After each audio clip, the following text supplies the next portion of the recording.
Okay, it is about 8:33 p.m. Wednesday, June the 9th, 2021. Welcome to week number 5. Week 5. And that means to me that a week from today, we have one more lecture. Then the course ends that following Friday. So, so good to see you. Okay. And so I'm going to be sharing the details and information that I have here. All right. First of all, one thing I do want to let you know that I am in the process of grading week 3. I normally would have been through by Sunday, but we had a series of problems on Sunday evening, Sunday afternoon. The internet went out from Comcast, and I had problems there. And then Monday, I started working on some. And then earlier today, we had some further issues. So hopefully tonight I will work on getting between tonight and tomorrow night your week 3s completed. And then, of course, your week 4s, of course, will be due Friday, and we'll begin to work on those because we're coming to the end of this course. So this term is about to end. You'll see what I'm talking about in just a minute. Move that over here. Let's go to the student preview mode. Okay. At the top is your emails. These are emails that I have sent out to each of you. As you can see, 2 days ago, I sent out the PowerPoints for week 5. And so you should have the PowerPoint, which consists of chapter 9 of the textbook. So now let's go into this week's assignments. Okay.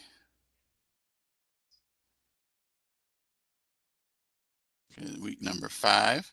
So let's take a look at the discussion, the assignment, the quiz, and then you know about the live classroom. As you notice, these last 3 are due this Sunday, the 13th, and this is due, the initial post, of course, is due as of yesterday at 11:59 p.m. Central Standard, and the reply post is due the 12th. So let's talk about the topic here. So we're dealing with the issue of incarceration or treatment. And there's a fact pattern up here that you're to take into consideration in terms of that. And one of the things that you want to really pay close attention to is this second paragraph. And then conduct research to learn about more alternatives to incarceration for drug-related crimes. As you have heard me say many times, that it is cheaper to educate than to incarcerate, and it is also cheaper and better for society to treat individuals other than to incarcerate them. Now, that doesn't mean that people should go free. That may mean that while people are in custody, that the focus should be on curing those individuals.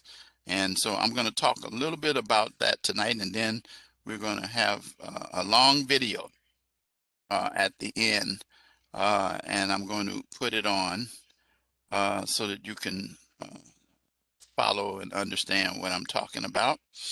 And very important. So for your first post, you're going to deal with the alternative you believe is best for that you believe is more effective rather than just incarcerating people? As you know, we found out from dealing with the war on drugs that the longer the sentences was not working.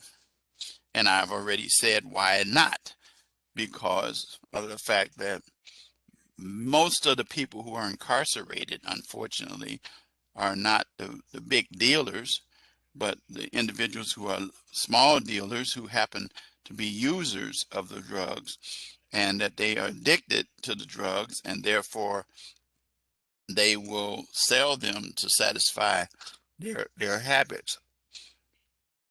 And so what I have advocated is extensive treatment for those individuals. And you're going to discover tonight, as we look at this video, the seriousness of that as far as dealing with opioid deaths and addiction, which is very, very, very serious in our time. So the initial post is due last night. The reply post is due on Saturday. Okay. And so you know that you type it in here, and then, you know, submit it. All right. So now let's go to the assignment itself. Let's look at the assessment, which is the assignment. Remember again, it is so critical, and I said this week one, dealing with Dave's life circumstances and how drugs have affected him with his mental health, the corrections, and to the law each week. And that scenario, I told you to be sure that you download and utilize that.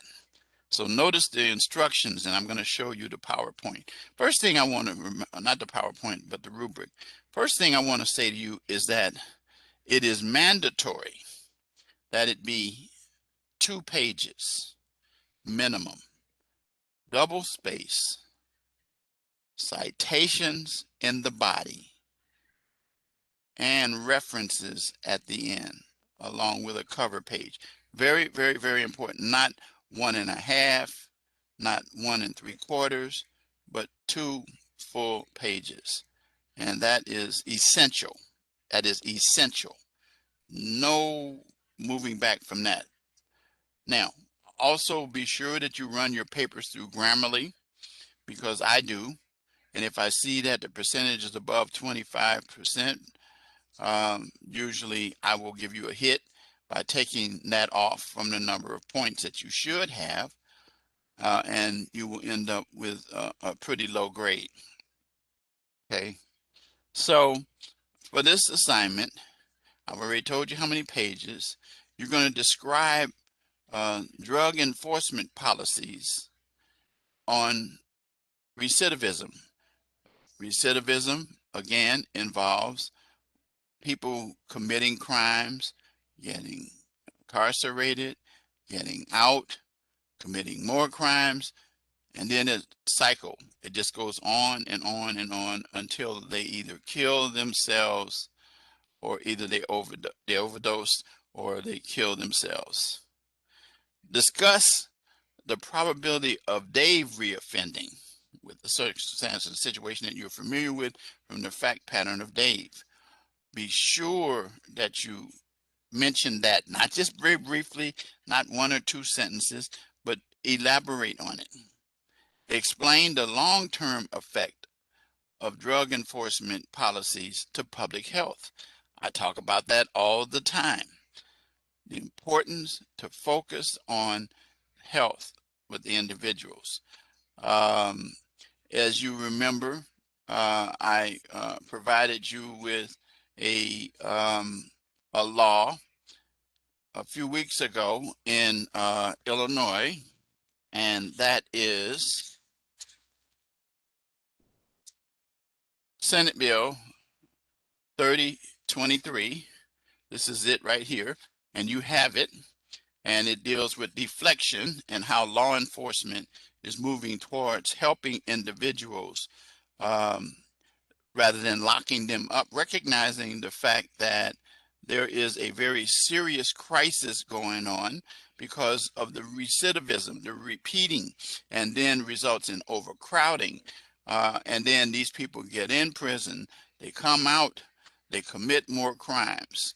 And the reason they commit the crimes, does I sound like a broken record, is that they do that because of the fact that they are doing that to support their drug habits. So dealing with the long-term impact of drug enforcement policies to public health are laws like the one I just talked about, Senate Bill 3023, and then I'll mention another one tonight in the lecture. Discuss how current drug enforcement policies are impacting recidivism rates, i.e. bills such as deflection, Senate Bill 3023 in Illinois and other jurisdictions. Provide an example of an effective approach. I'm not going to say it again. I just gave you one. Provide an explanation of how this approach could be effective for Dave. So you can implement the information that I've already given you to help you complete it. But don't just rest with that. Do some more further research. Now it says provide at least one credible source. You know my position on that, there should be citations. And a credible source is the same thing as citations in the body, okay, and references at the end. All right, spelling, grammar, and I already told you the length of the paper, okay? And then it must be a Word document. Do not submit a PDF document or a publisher document, because if you do, you're going to get a 0, because I can't grade a document that is not a Word document. And it's so important. Now, let me put on hold a minute. I'm going to show you the rubric a little bit more after I mention this right here. So you have the quiz, and you know how that works. And again, I recommend doing the quiz on the 13th or near that time. Remember that even if you get 100, if it's submitted on Monday, I'm going to deduct points for that and override and take away points for that. Remember, you lose 10% for each day unless there are extenuating circumstances. And I already told you, let me know contemporaneously what your extenuating circumstances are. Excuse me a minute.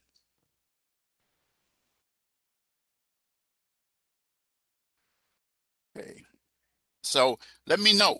And then, I will work with you in that.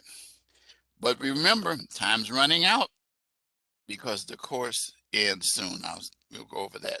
And then your live classroom phrase that I will give you will be provided. All right. So now let's go back and let's take a look at what I just said a few minutes ago. Before I get to the announcement, I want to show you the rubric. Let's go back to the assignment.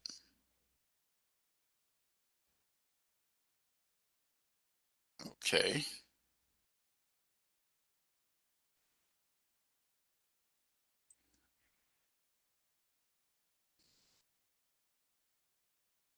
Here it is. This is the rubric itself.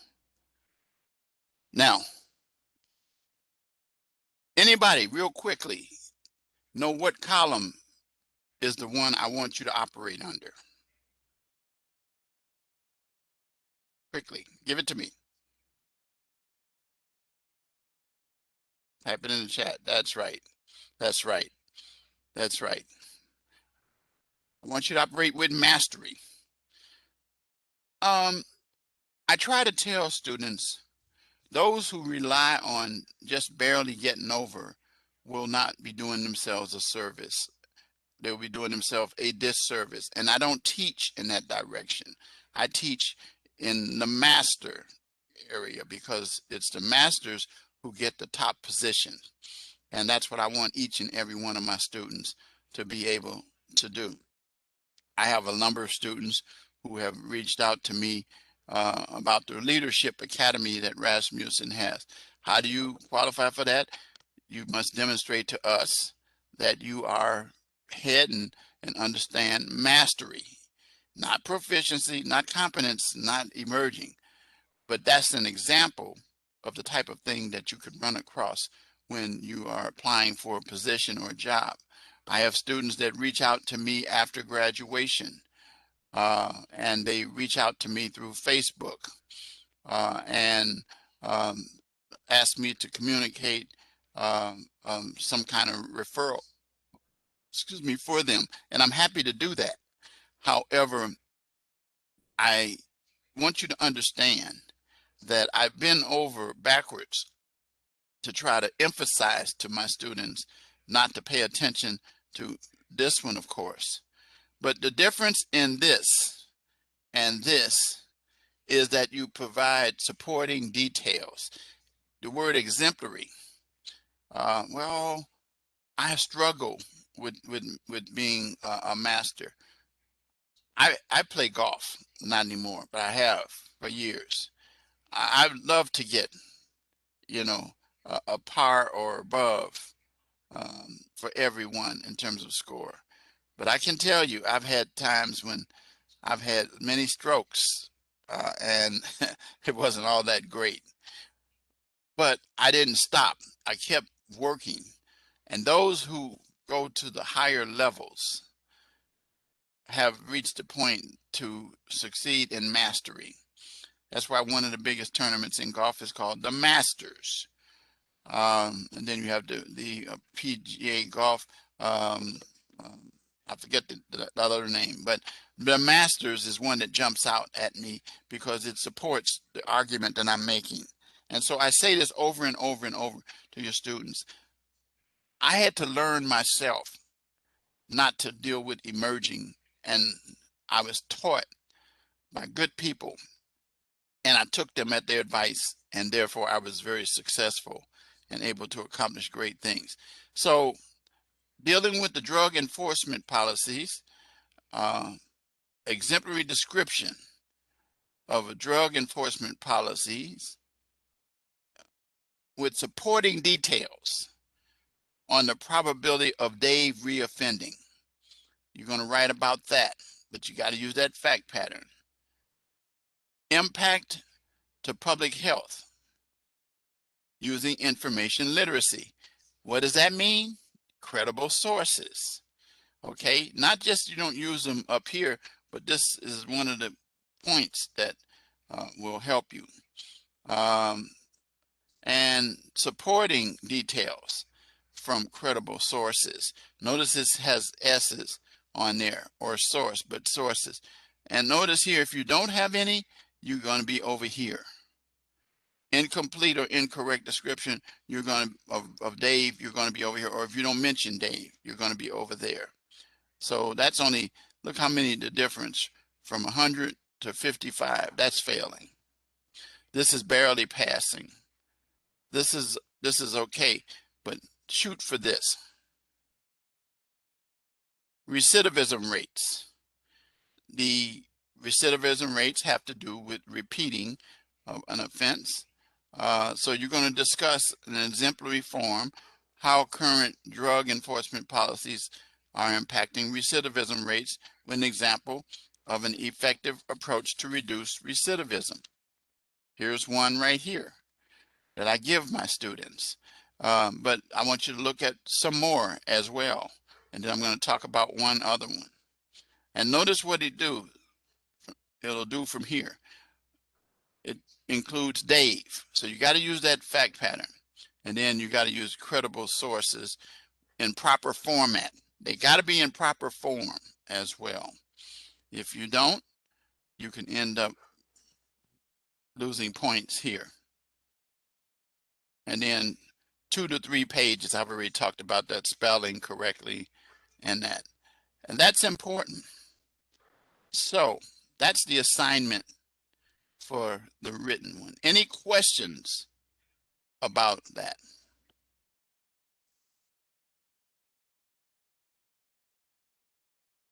Okay. Because it is very important that you get it. I break it down like probably no other professor does in terms of my assignments in every class that I teach. All right, so now we got to move on because I got some things I want to get done here. So now let's look at the announcement. That's where you can find week 5 announcement that tells you, how about let's moving that down there. And the topic, related criminal activity, drug health perspective, and public health perspective rather.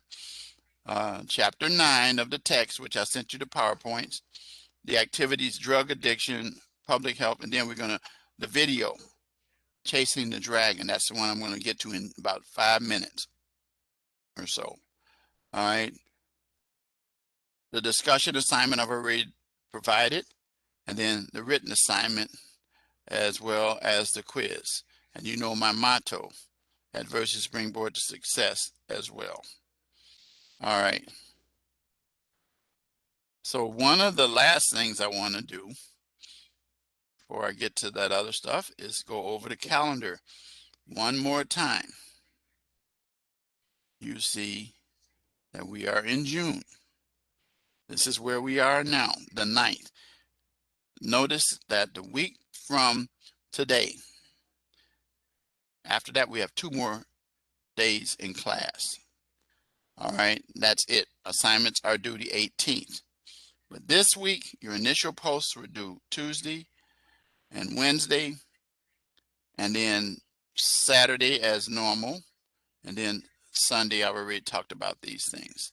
Notice that next week, your initial post is the same, your lecture is the same, but the course ends the 18th, not the 19th, not the 20th. And all assignments must, I said must be in. There is no, if you put it in and it's after 11:59 p.m. CST, which is Central Standard Time, you will not have it counted. I don't care how good it is. And that's important. So that's why there should be no doubt. All right, so now let's go quickly and let's see our module 5. Okay, we talked about this, we talked about this, and we talked about this. This is where you find your live classroom recording information. Right now, it leads you to here. But if you're here, you already have this.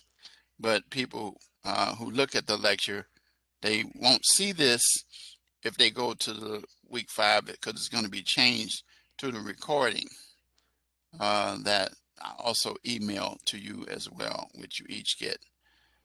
Okay, so now drug addiction from the public health perspective.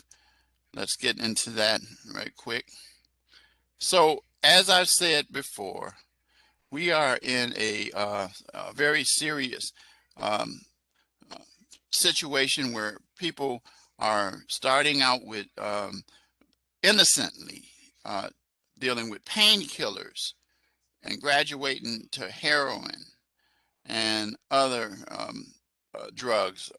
And so it is a epidemic of magnetic proportions. It's huge. And so law enforcement people have to be able to connect with addicts and direct them to treatment for services. And it's not that easy because law enforcement officers aren't trained primarily for that. However, for treatment and services, however, you already know that they are trained to deal with Narcan and Noxolone as one, as we talked about last week, and those things.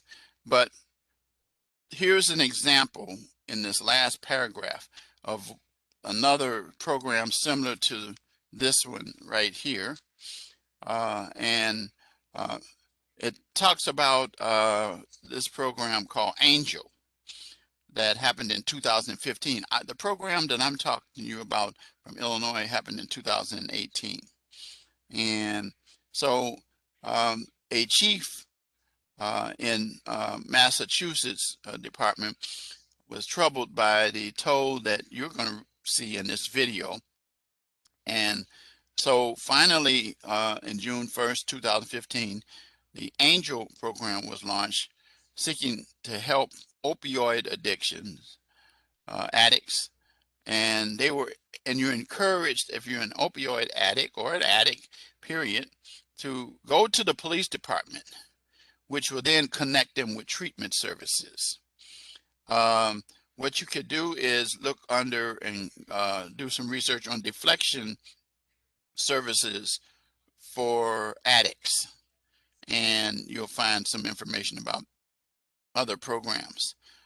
And so those individuals are not charged with a criminal offense, as I talked about with 3023, even if they're in possession of drugs. Under this model, it says the police department act as a direct entry point to treatment program. And so this is one of the things that you can consider in terms of your primary source of information that you can utilize for your written assignment and also for your understanding, also for your future in whether it's law enforcement, whether it's corrections, whether it's probation, whether it's parole, or whatever aspect of criminal justice that you end up, even us lawyers as well. And I've worn the hat of police officer, investigator, and lawyer, but I've worked with many probation officers. So this is the other program that I was referring to earlier when I said the idea is here is to get the people to run toward the police for help and not to feel like, oh, there's the police officer, I got to throw these drugs away. No, you want to get help because, as I already said, many dealers that are arrested are users as well, and that they are dealers to support their habits. And you're going to discover from this video, Chasing the Dragon, that I'm going to put up in a minute, how they get tied into it. Indicators of use. I want you to be aware that you're going to do this yourself. So you can click on this and it gives you some things to look out for. Five knowledge check issues, and you're going to look at what things are correct. Select the correct answer, and then select submit. Bloodshot eyes and lack of coordination, lack of focus, and misjudging. You say it's meth. Okay, I'm just going to do that. That's wrong. The answer is marijuana. A lot of people, every student I've had has gone that way. If you remember what I said before about marijuana, even if it's legalized, it is still a dangerous, dangerous drug. Bloodshot eyes and lack of coordination, lack of focus, and misjudging time. And there it is. If you click that, it'll explain to you it's marijuana. So you have to go through each of these. So think about it. I think you looked at it because of the epidemic aspects of it, but I already told you. You recall me saying that marijuana is a gateway drug? You remember me saying that?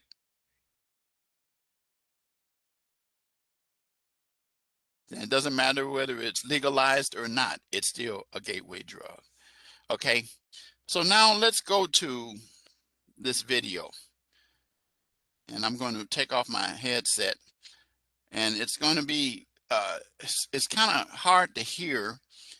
They haven't figured out a way to help us um, to be able to uh, show these videos yet, which I'll be glad when they do give it to us. But the fact of the matter is that within it, you're going to watch it and then you're going to consider these questions as you go through and looked at it. Okay, so let's get the video started. Take it off. Going to take off my video, stop my video. You can see that. Okay, so let's take a look at Chasing the Dragon. Pay close attention.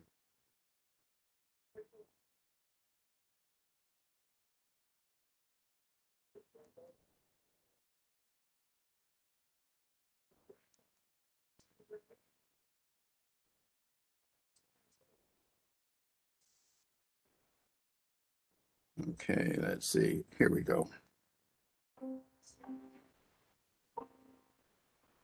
I didn't care. I didn't think about it. I just did it.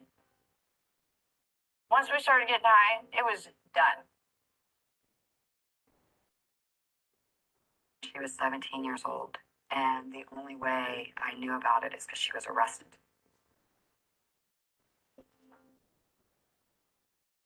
Started smoking pot around 18, and I was always offered prescription drugs, and I never would take them.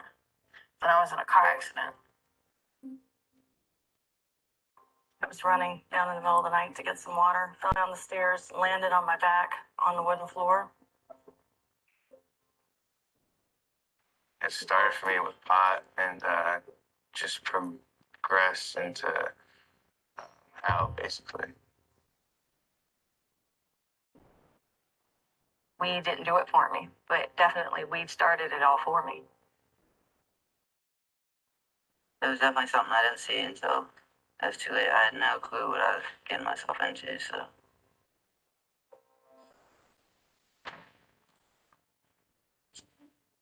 Started taking 3 at a time, and then I was taking 4 at a time, and then I started taking. I became addicted that day. When you're getting high, it's not just a drug. You're hooked. $500 goes. And he was a convicted felon at the age of 18. I had maggots in my leg, turned to prostitution. Stealing from my family. Married, mother of 3, and I'm tripping. Take you to hell and back. It's not just the little pill. It takes control. I started using heroin, same heroin that just killed me. You can't go back and say I'm sorry. And it will win. It will get you. Her sister found her. Died in her sleep. My daughter is dead. Being addicted to opiates is like chasing a dragon. You're constantly seeking that first high. But what's going to happen if you actually catch it?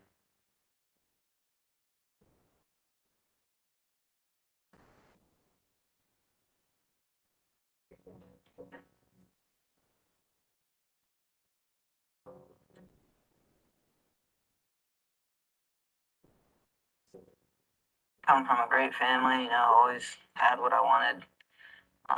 Never had a curfew. I could sleep over at my friend's house whenever.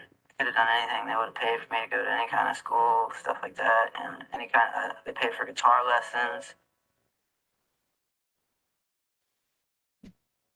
I grew up with my dad. My mom wasn't in my life, though. He pretty much was mom and dad throughout the whole life. He would tutor me for at least an hour. On the weekends, we'd go out, we'd go camping, we'd go out on the boats. We always had something planned. She started in gymnastics when she was like a toddler, and she was a cheerleader through middle schools, high schools, and she was also a competitive cheerleader. She started competing probably in 7th grade. She was a very good student. She was in AP classes, AP honor roll. Worked myself up through the years with minimal college to a position I worked as a corporate account executive. I was making about an average of $122,000 a year. Things were pretty good financially. They were secure. kids were happy. We had no real issues. Dad was military, mom was Korean. Everyone I grew up with was the same way. Everyone's parents was military and Korean parents, Korean mom. No, I did martial arts, ballet, gymnastics, did all kinds of stuff. I did piano lessons. I was an honor roll student, always went to school. I was like 3.43, 3-point average. I had a great childhood, great family. We did a lot of camping, a lot of fun stuff, going to the beach, camping at the beach. Very active in scouting, Boy Scouts, and something my father, me and him did together. You know, a couple days before my 18th birthday, I actually got my Eagle Scout, which was a big accomplishment for me. I met my first husband when I was very young. I was 13. And then we got married at 17. So I got to grow up pretty quick. I was 22 years old, and that's when everything started. I got pregnant with my youngest daughter. Once I had her, they gave me Oxycontin. That was the pain medicine. From then on, that's where my addiction started.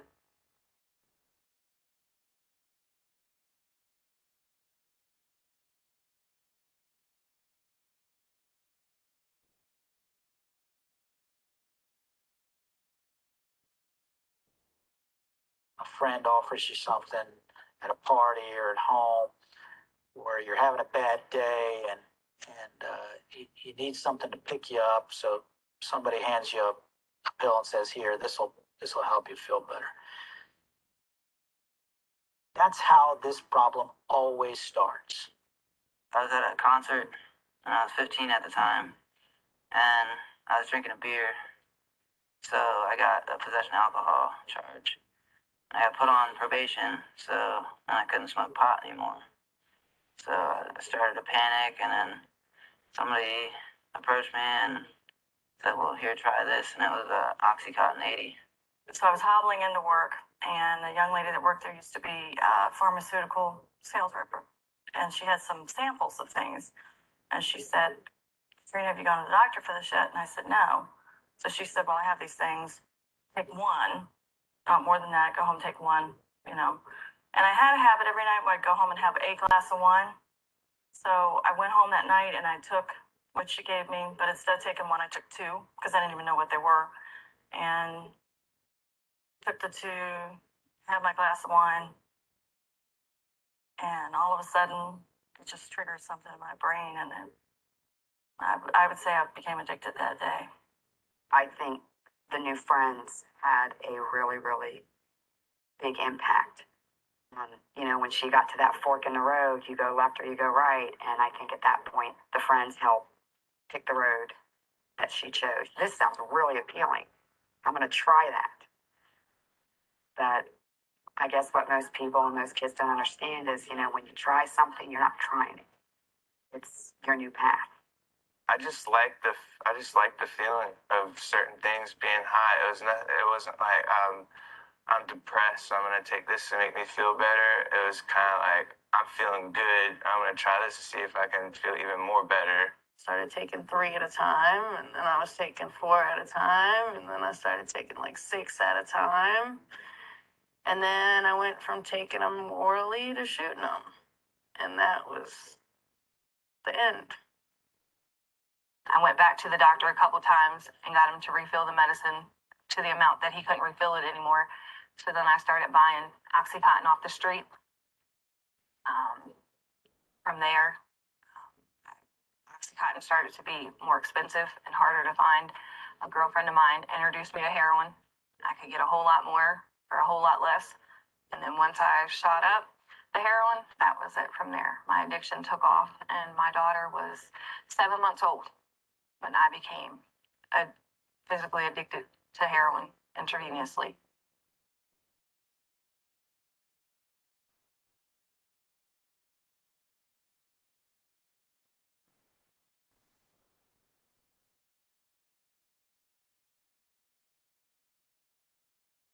I never hesitate to ask them all which drugs they've tried.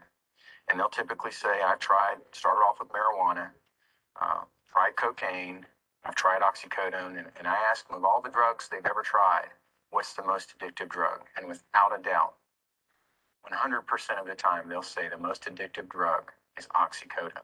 You know, the drugs, I feel like it took my mind over and made me do things that I, normally brought up not to do, and it just turned me into a monster. I just went in my medicine cabinet. My buddy's like, "Oh, hey, these will get you high. Let's do some." So I was like, "Okay, you talk me into doing it right here. I don't have to pay anything. Sure." It doesn't even have to be a drug dealer. It could be right in your house, and next thing you know, you're hooked. My friends in the beginning were the friends that didn't do anything, and then I met the crowd that did do stuff.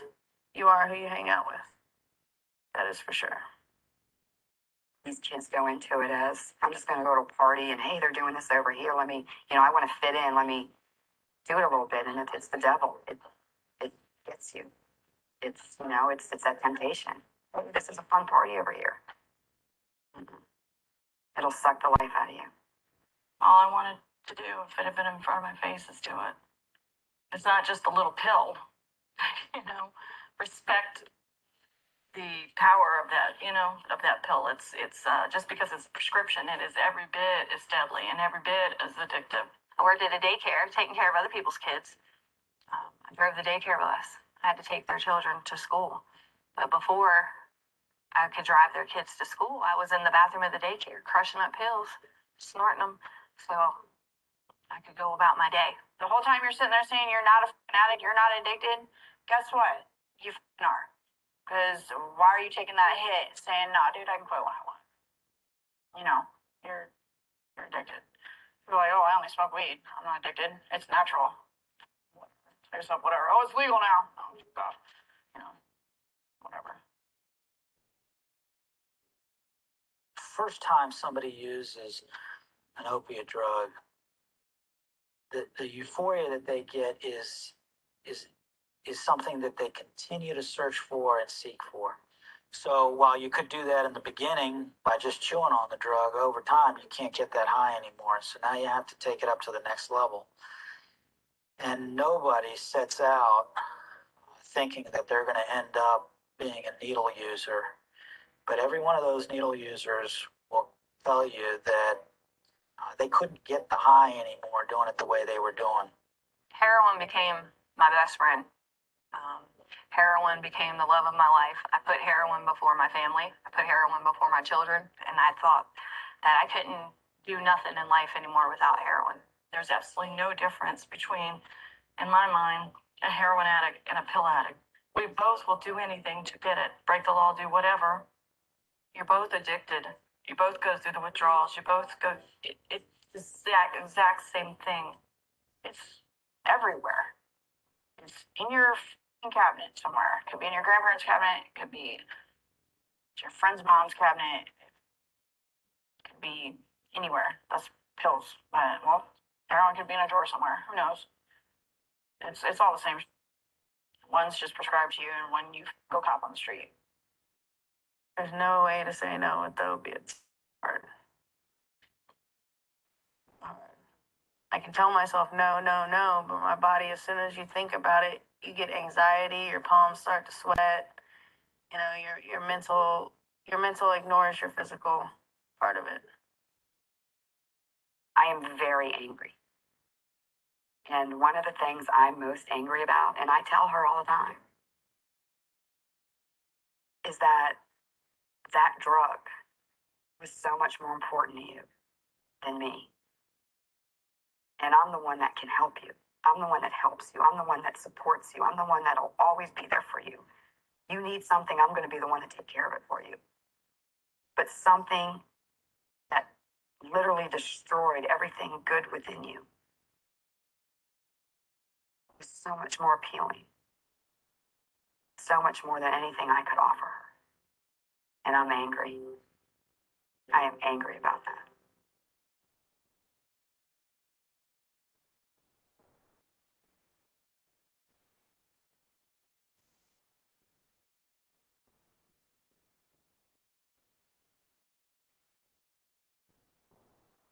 The progression of addiction and the behavior that comes with it is pretty standard, regardless of where you're born, how much money you have, how old you are, what your race is, what your nationality is.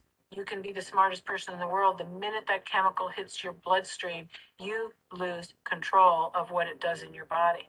You can't control it. Nobody can control it. I don't care who you are. It's not controllable. I lived in crack houses. And it's almost like something you see on TV, an abandoned building with drug paraphernalia everywhere. It might be a piss-stained mattress, and God knows what else is on it. There was actually a place in the city that we were at, and a lady had overdosed in the bathtub. She had died. She was still in the bathtub. We'll just find another room in the house. And that's what my day consisted of. It became my full-time job. The needle was my boss, a very demanding boss. Your whole day revolves around it. You go to sleep doing it, and you wake up doing it. You know what I mean? It's like some people smoke after every meal they have. No, you're doing a shot.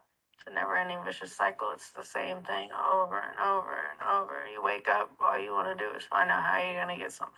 How you're going to get it. You know, it's kind of stupid if you think about it, because I'm wasting all this money stealing from my family and my friends just to do a drug and fall asleep, you know? And then I wake up sick, so I'm like, crap, now I gotta do it all over again, you know? You're still chasing that first high. So, you know, in order to be high, you gotta at least be normal. And to get there, you gotta at least do enough to where you're not sick anymore, so. Well, usually, if I had stuff the day before, I'd always save a bag for the morning time, so when I wake up, I could get well. And I call it that because in the end, I wasn't using to get high anymore. I was using to stay well, so I wasn't sick. You know, I'm not even getting high. I'm just trying to, you know, be able to get up out of bed. You know, my head was always on my lap. You know, I feel like I've missed a couple years of my life because there's a lot that, you know, it's just a fog, black fog, because, you know, I really wasn't there, you know. My addiction level was so bad that I couldn't even function without 40 pills a day. I was ill, like literally every 4 hours, the chills started setting in. And I would wake up and I woke up sick.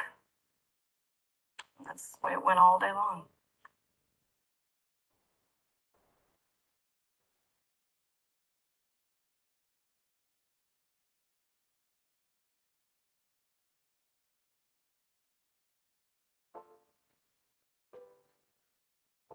How do you know you're an addict?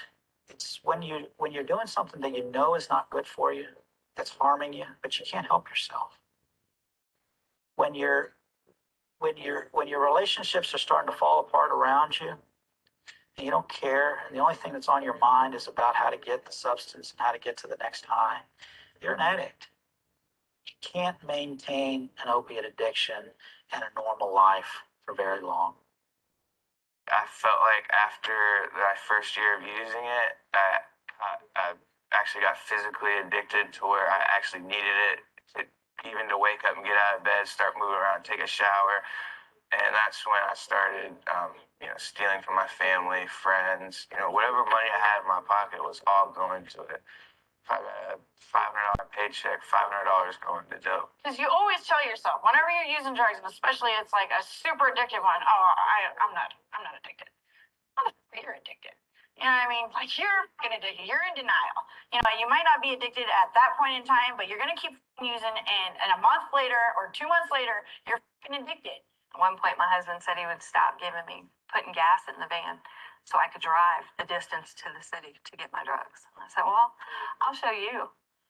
I'm going to move to the city. So I don't need my van and I don't need gas money because the dope dealers are going to be living right here with me. And that's what I did. I ran away from home. You will be high and put yourself in situations that you will get hurt. Someone will take advantage of you. You know, you'll be knocked out, it's going to happen. You're going to get hurt. Some people who have money and they don't have to steal for it. And then you meet other people who, you know, just on their family's TV and is coming to get high and then deal with the consequences later. She stole checks from her grandmother and signed them. She stole my debit card. If it wasn't nailed down, it was in a pawn shop. She spent $800 a week. My daughter, who had, you know, everything handed to her, you know, could have gone anywhere in the world, very book smart, you know, very motivated, worked at a strip club. My little girl degraded herself just to get that. Women turn to prostitution, which I've done myself. Guys will steal. They'll rob you right in front of you. I've seen guys take guns out on dealers and steal and rob everything from them, not even worrying about if they get shot or end up in jail. People get raped. People get killed over stupid. You know, it's now I can say it's just a drug, but like when you're getting high, it's not just a drug. You know.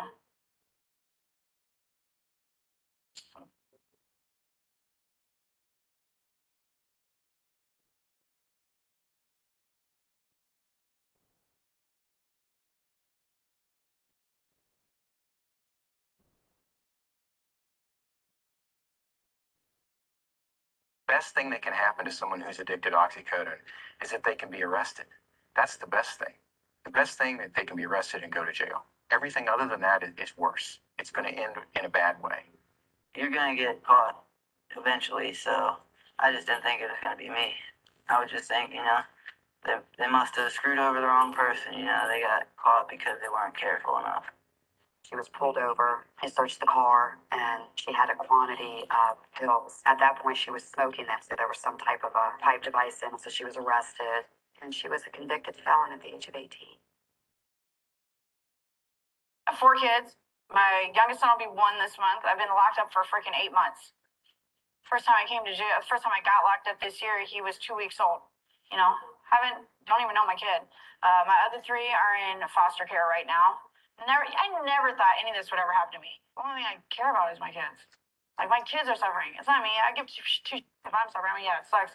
But it's like, my kids, they didn't do anything in this. My parents, they got to come visit me through, I don't even get it through a window. I get through a camera and a little camcorder. That sucks. It's not worth it. Losing your freedom sucks. You have somebody tell you when to get up, when to shower, when you eat, what you eat, and you have to worry about the other people that are in here for, life, and they don't care about you. I was supposed to go to court November 2011, and the judge was supposed to let me go. He gave me the maximum, which ended up being 23 months, 2 years instead of the 10 months. And at the time, I was so angry. In retrospect, I'm very thankful because I would have, I know for 100% certainty, I would have gone right back up and done it again. I got kicked out of my house, and I met your neighborhood-friendly drug dealers who were like, oh, you can crash on this couch. And they, of course, they'd give me stuff here and there, but it wasn't ever enough for me to even enjoy it, so that made me run fake prescriptions. You don't think about anything. You don't think about anybody you're hurting. You don't think about before and after. You don't think 7 dudes in all black are running up in your house. You don't think you're going to be on the news. You don't think anything. You don't think any of that.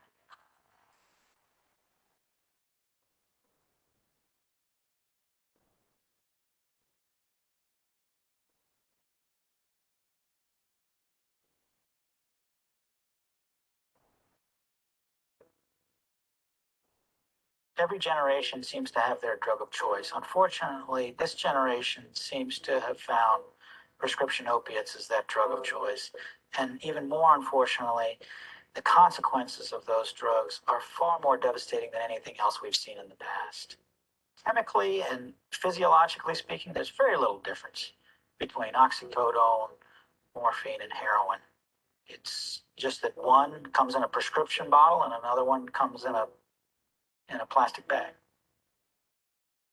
In the beginning, I would always try and get pills because you know what you're getting, it's always going to be the same thing.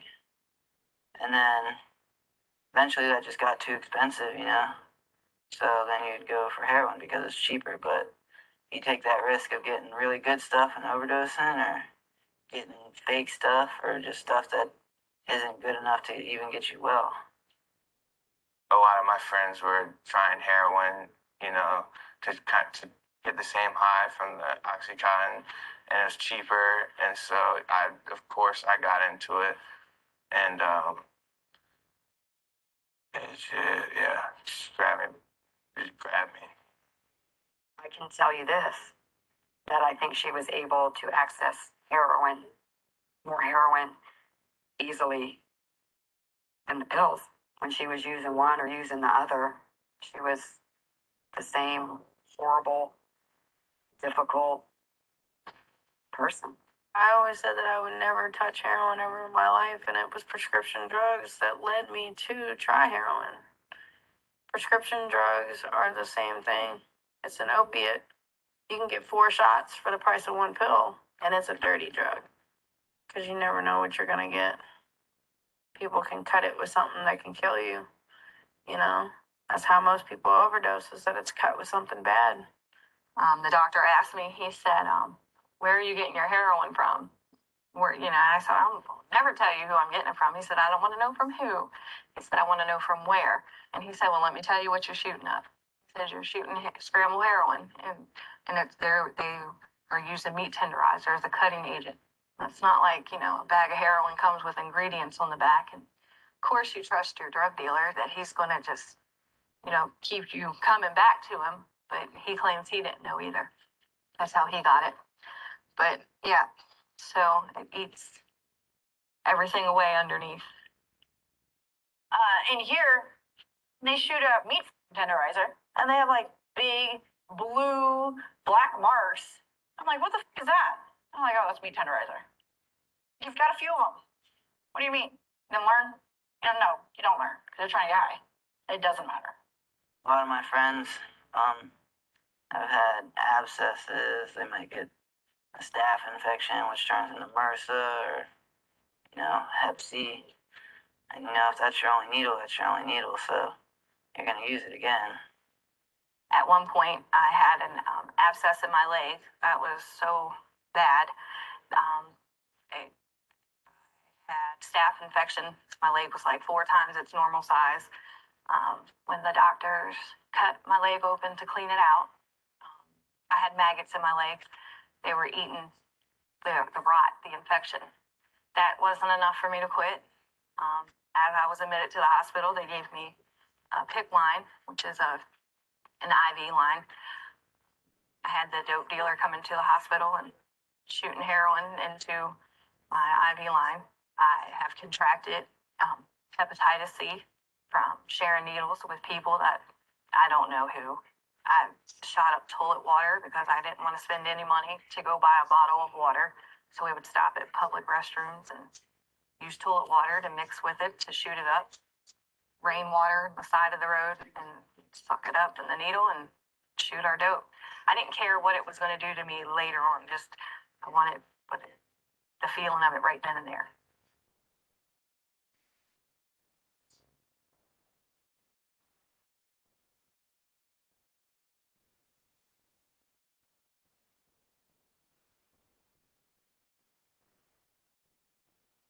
Withdrawal for the individuals that are taking the heroin that's available now looks like extraordinary physical, muscular pain.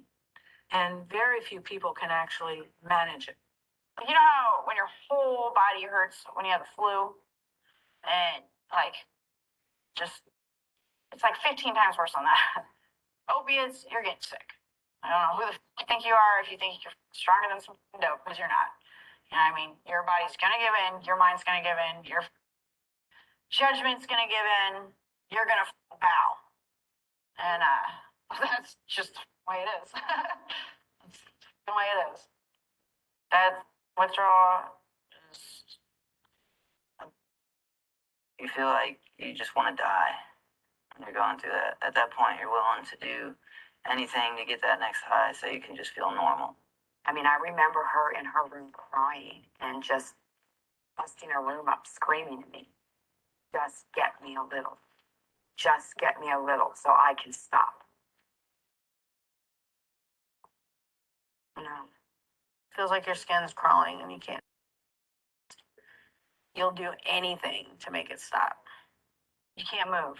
You constantly sneeze. Your fucking whole body aches. It hurts. People are crapping on themselves. People are puking on themselves. People are doing both at the same time. You would probably rather be dead than have to actually go through a withdrawal. It was horrific. I was sitting on the toilet, diarrhea, vomiting on the floor, so weak I couldn't even move. Just lay there like I don't want to eat, drink, nothing. It's just something that I never ever want to experience again. It is the worst feeling ever, and I wouldn't wish that feeling upon my worst enemy. So bad it is.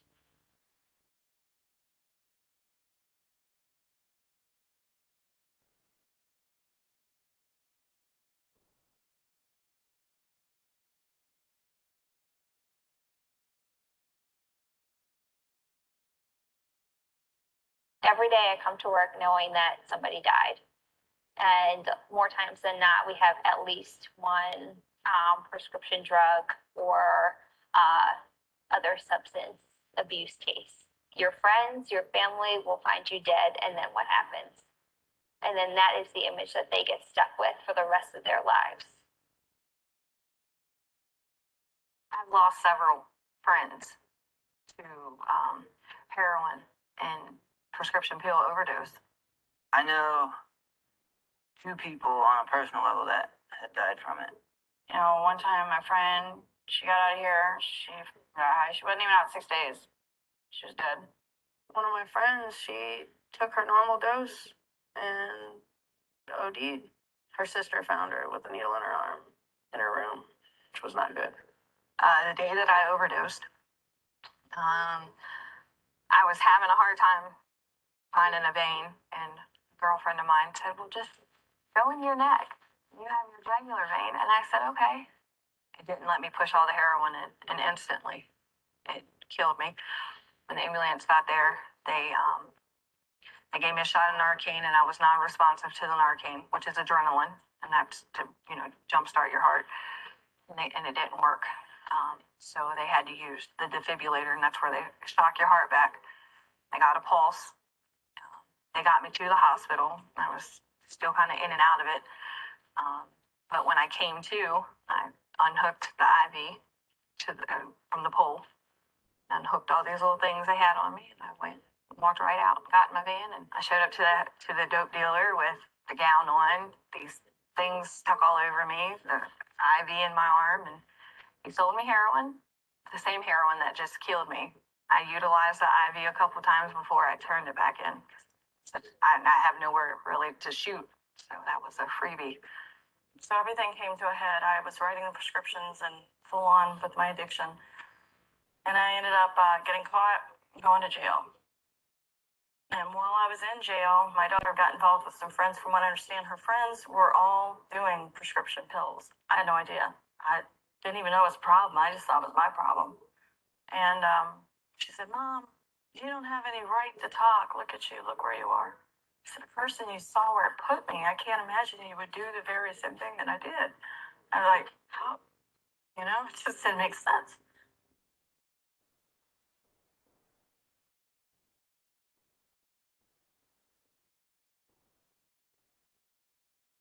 My mom, I would go to the doctor's office every time with her.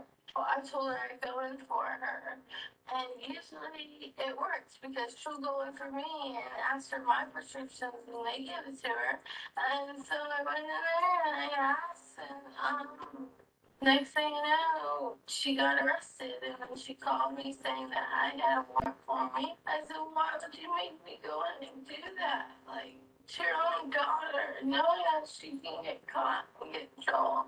And she said that she was sorry because that she didn't realize how bad her addiction was. Oh, Kirsten. When I talked to her, she didn't even say goodbye. She must have nodded off the phone because I heard like and that was it. It was Saturday afternoon. I was in the jail and they came down and told me they needed to see me. And I went up and because her father and I were both arrested for the same thing, we were both there. So I saw him coming. And the detectives came and told us that she, what had happened, the parent overdose, and that she was, initially they said she'd passed, and then they said she was in ICU, struggling for life. They wanted me to, talk to the doctor. The doctor recommended I disconnect all life support, and I refused. And, had 7 resuscitation efforts, I guess, and eventually, that morning she passed away. At her funeral, most all the kids were high. Death is real. And I will say, because I remember being that teenager too, so I know it's like they're gonna mock it, but it's real. And I think I'm still in shock. Like it is hard. I don't even know how to put it into words. Maybe that's why I'm able to deal with it, because it's so mind-numbing that someone you love that much. She was my first love. But when you love that much, you can lose like that, and you can't go back and say I'm sorry, or set a better example, or talk them out of it, And I know she didn't want to go. I know that's not what she wanted. I know that she had, all these things that she wanted to do, and I know that as they resuscitated her through the night, that was her way of clinging to life, But it was too much.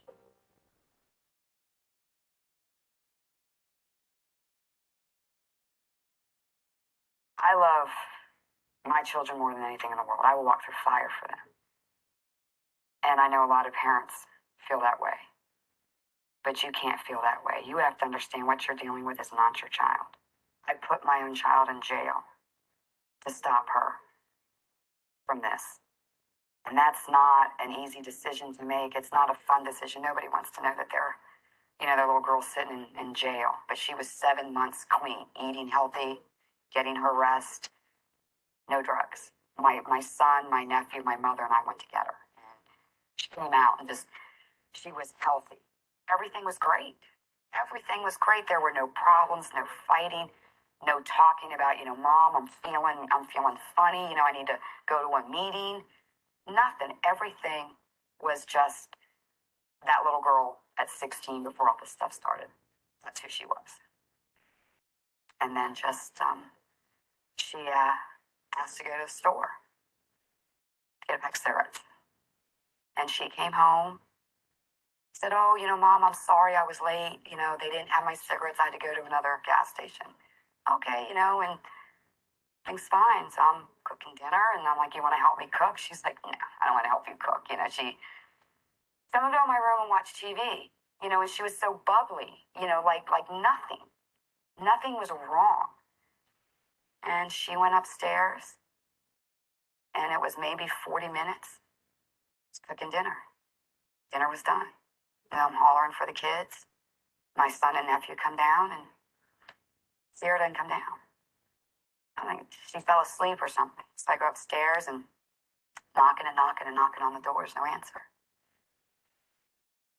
I open that door, and my little girl is on the floor dead.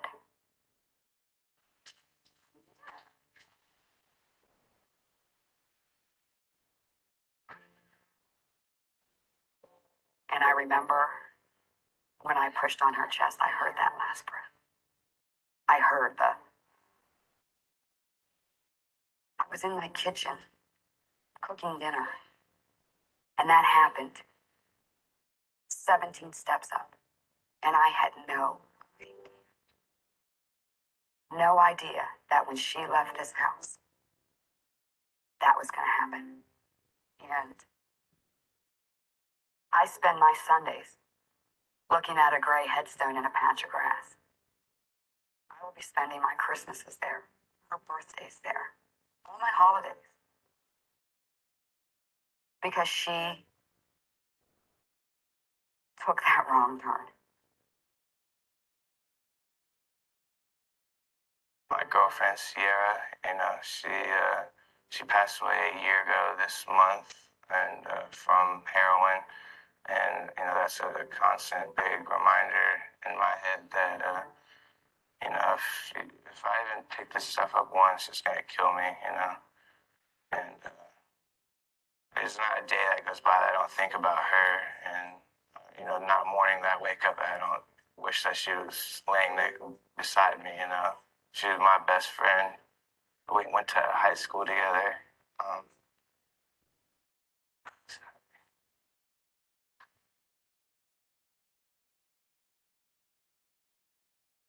I met her in high school.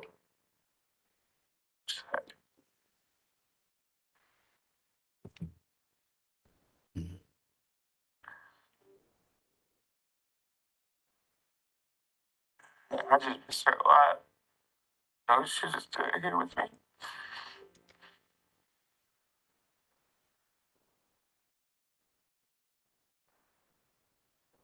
Sierra came home on February 12th. Sierra died February 18th. Got out, still calling her. Still calling her. It's that powerful that you could spend 7 months clean, and being educated on nothing but how to beat it, how bad it is for you, you know, all this. And you last 6 days.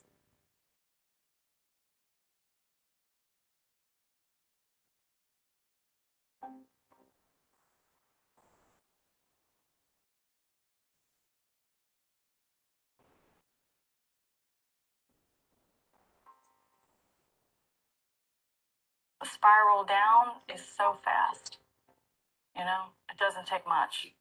And I lost everything. I lost my daughter first and foremost, but I lost pictures, every material possession I had. I had never been in trouble in my life. I'm now a felon at 41 years old. So all that work I did, and all those dreams I had, it's like I'm starting over again with a huge weight on my shoulders. You know, all for a pill.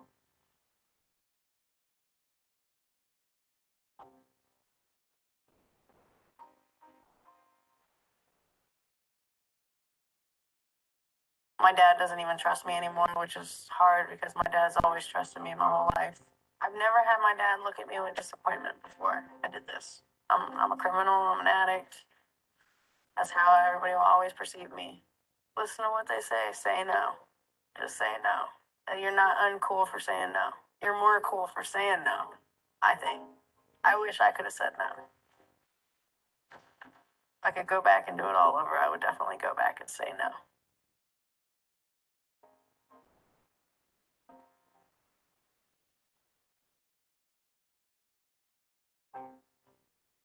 I didn't feel like I was physically hooked, but that's because I never gave it a chance to stop.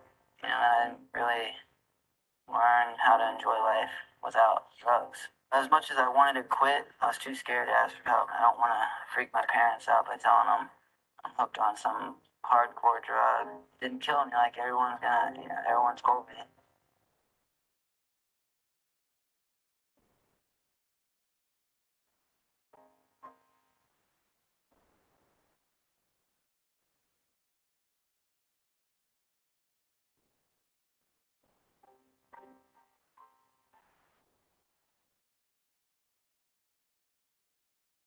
It's not worth it.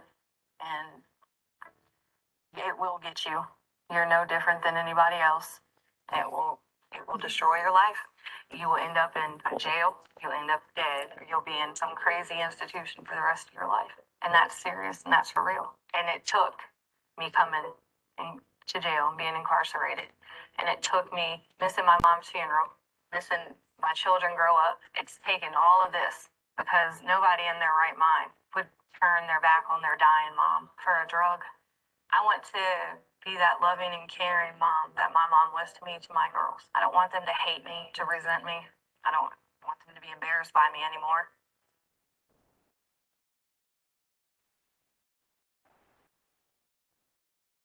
If you want to fail the rest of your life, if you want to be in and out of jail, if you want to possibly lose everything that matters to you, go ahead and go get high. Go ahead. If you want to be happy, you want to freaking get married, like every good part of my life, I wasn't getting high. You know, every good part of my life, I was getting high. And any drug addict will tell you that. If you want to be a flunky, go ahead and get high. Go ahead and do it. But I've been there, done that, and I wouldn't recommend it.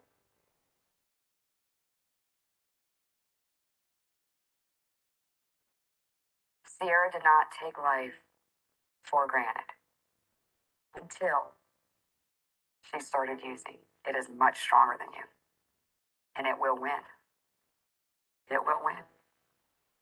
Because this doesn't just affect you, it affects everybody in your family for the rest of their lives. That we're the ones stuck here, missing you. And there's help out there. You gotta take it. Don't think you can do it alone, because you can. And your parents aren't the enemy.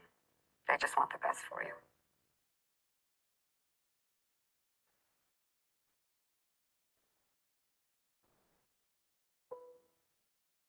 It's something I want to deal with for the rest of my life. You know, to be honest, I actually just relapsed about a month ago, and used for about a month, and I have a week clean on Wednesday, and you know that's something that just shows how powerful this disease is. For me to lose somebody a year ago, not even a year ago, but how powerful this stuff is. I'm just gonna try my best to stick with it, because I know it will kill me. It's just something I gotta work at every day. It'll take you to hell and back, and if you're lucky, you know, you'll make it back. It's just not worth it at all.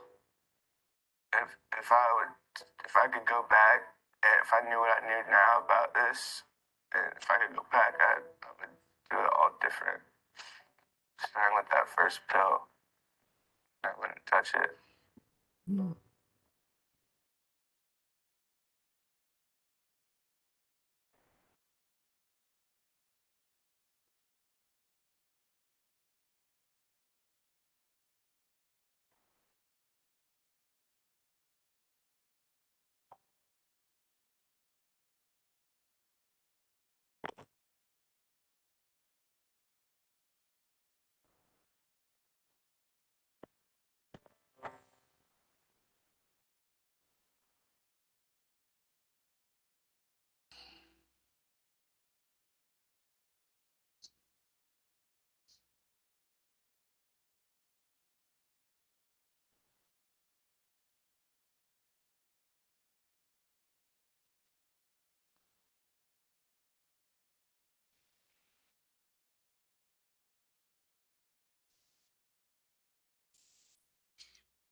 I have seen this video many times. I wipe my eyes because it's a reality, guys, that we face. And remember, we as law enforcement and criminal justice experts, we need to encourage people to stop, because this is something. You heard the young man call it the disease. I said that earlier. And I'm 71 years old, guys. I've never used any of that stuff. I've been around it, I've been exposed to it, but I've seen people just totally meet their demise prematurely. As I said, I lost a sister. I just lost a cousin uh, this past week. Young, in their 30s and 40s. Woo. You have to have an understanding about this. And so this course gives us an opportunity to make a dent in it. Make a dent in it. And I tell you something, famous last words, oh, it's not going to get me. You heard the story about the amount of time people spent, and that was what I was talking about the recidivism and repeating it in and out of jail, in and out of prison. Ultimately, it ends up in overdosing. That young man that was brought back to life is a rare. It doesn't happen a lot. The gentleman who wrote this book that I talked about right here in my hand spoke to us as a counselor, Tim Ryan, and about how he lost his son, and about how one of the things that he regretted was not being able to save his own son. So it's very, very devastating. So it's a little, we have a little longer, but I remember once I used to cut the video, but then I had a few students that said, no, I wanted to see the rest of it, even though you could see it yourself. But I think they fixed it so that it's a little clearer. It seems like a little clearer on my end this time. But at any rate, you could take that link and copy it and share it with other people that you know. Because, yeah, you guys are right. It is very, very powerful.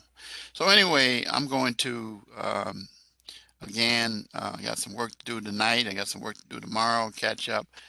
As I said, the course is almost over. I hope that tonight has given you an opportunity to understand. I posted something in the discussion yesterday, and so maybe some of you can respond to it after you had a chance to see this and listen to this video in entirety.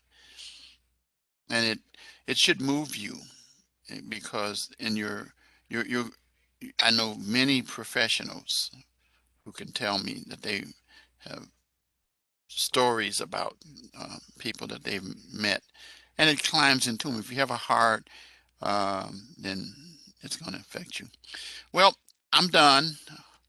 And so, what do you think the phrase tonight is?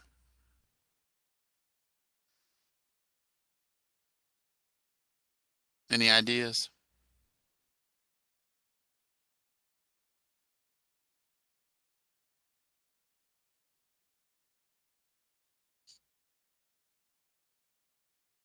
Okay.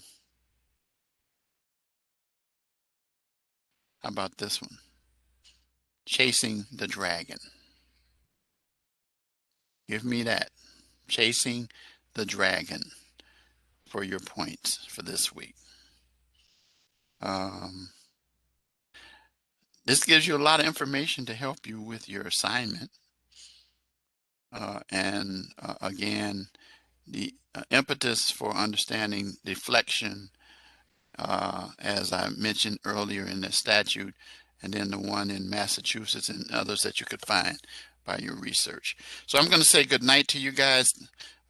Again, this is a little longer, but I think that this will stick with you. It should stick with you, this video.